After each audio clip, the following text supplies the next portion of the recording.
So usability is good, but I do want to focus a little on design and finish observations. Today, we have two tempered trails, and they are built to outlast. Not last, but outlast. So let's open these up first. First one we have here, it comes in a cotton bag.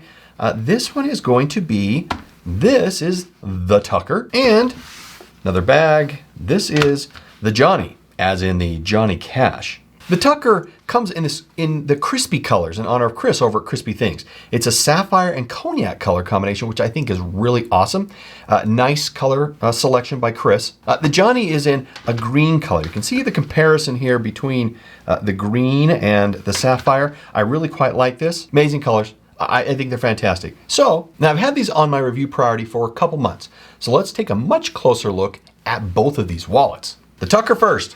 Here we go. The Tucker, everything is on the inside. It has one interior card slot. You can see that right here. That's this, here, and then we have an option for cash or cards. I wrote capacity up to 10 notes folded once. And that's kind of the sum total. This is a non-sewn wallet. So it provides a fantastic origami feel to it and is quite an interesting wallet to look at. So we'll come back to this one. Next is the Johnny Cash. First of all, we have the security flap right here. Open this up, we then have an interior card slot, capacity up to 5 cards. Then we have an interior cash wrap right here. This is a capacity up to 20 notes, quite a bit. And you can see that this is, of course, for shorter currencies, not that it's really that tall. And we will take a test of these as we go along. Well, first of all, the Johnny measures 4 by 2.9 by 0.7 and weighs 1.7 ounces or 49 grams. The Tucker that we have here, it is 3.9 by 2.8 by 0.4 and it weighs 1.5 ounces or 42 grams. Focusing primarily on boot laces, Nathan, who is the owner, has ventured into wallet making. If you go to his website, you'll notice that he does a lot of boot laces, which I think that's kind of cool, but we're talking about wallets today, so let's get on to the card and cash insertion test.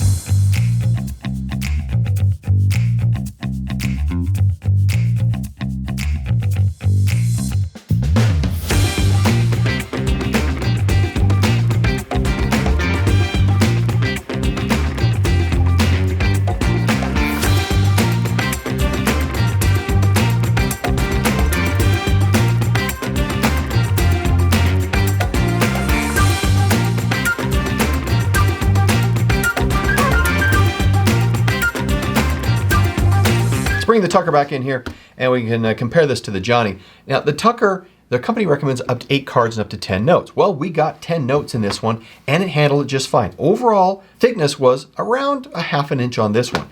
And here we have the Johnny. Recommends up to 5 cards and 20 notes. So we got 15 notes in there and 3 cards. And again, it handles it just fine. We can see right here how well it pulls that together. It is a narrow wallet, so you are really left with making sure everything is nice and where it needs to be, lined up, so as it closes it works, but it does, and it works fine. Now both of these are designed and made in the United States from a full-grain veg-tanned Badalasi Pueblo leather. And as you would expect, because, well, that's what you expect, they smell fantastic. They smell great, as you would expect. The Johnny has a brass grommet right here in the front, which I like. I like this low-profile grommet because the snap is very smooth and, you know, sometimes snaps can be a problem. Now you can get the Johnny with an optional quick access slot in the back if you prefer. So that's something that you can do as part of the ordering process. As of this recording, the Tucker is priced for $72 and the Johnny is $85. Now let's get on to more substantial things. Let's look at the Tucker first. I do like how the 2 leather pieces work well in distributing the color throughout the whole wallet. I think that looks really nice. Easy enough for cards and cash.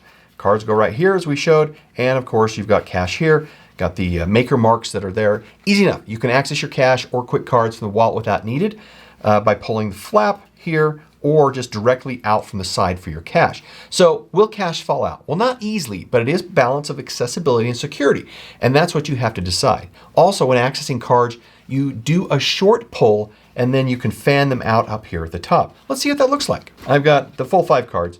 So this is easy to do. And so when you're accessing the cards, you can pull it out, pull this back, have the cards, do a quick review, fan out the cards you want, and then you can push them back in without a problem. Not really an issue. You don't have to pull all the cards out to find the one you want before you then have to put the whole stack back. It does have the ability to kind of pull them out a bit, fan, and away you go, off to the races. So usability is good, but I do want to focus a little on design and finish observations. Now, if we look at the top, we can notice right here that this left-hand side top, it really is above the rest and is not even. So if I put this in, you can see this is due to the right side being cut straight right here. And you'll notice in other wallets, this is kind of cut in a bit that allows that to come in and lay straight. Other makers have figured out how to make that taper inside cut inward a bit so this right here rests even. I'm also not a fan of the hard corners that we see right here on both here and here. I think they could be rounded a bit so it's not so harsh. Preference more than anything else. I think it would look better. And if it was cut back a bit more, it'd make it a little easier to have a finger and thumb access the cards. Now let's take it apart because I think everyone thinks that these are easy to design, but when taken apart, you begin to realize they're not. All right, let's take these cards out and we can see that we have a few points where it's connected. Let's start, let's see, where should we start? Let's start right here in the back. So if we undo this here, then it all starts to, I don't say come apart, but you see we have 2 tabs, and let's remove them just ever so carefully because they are meant to not do this because they are meant to have a lot of longevity. There we go, that's 1, that's 2, and then you can see how this fits through. This is really quite clever. So this whole piece fits through this bottom slot, and there we have it. The 2 pieces that make up the Tucker wallet. Okay, so how would we put this back together? Well, let's try this with a little bit of movie magic.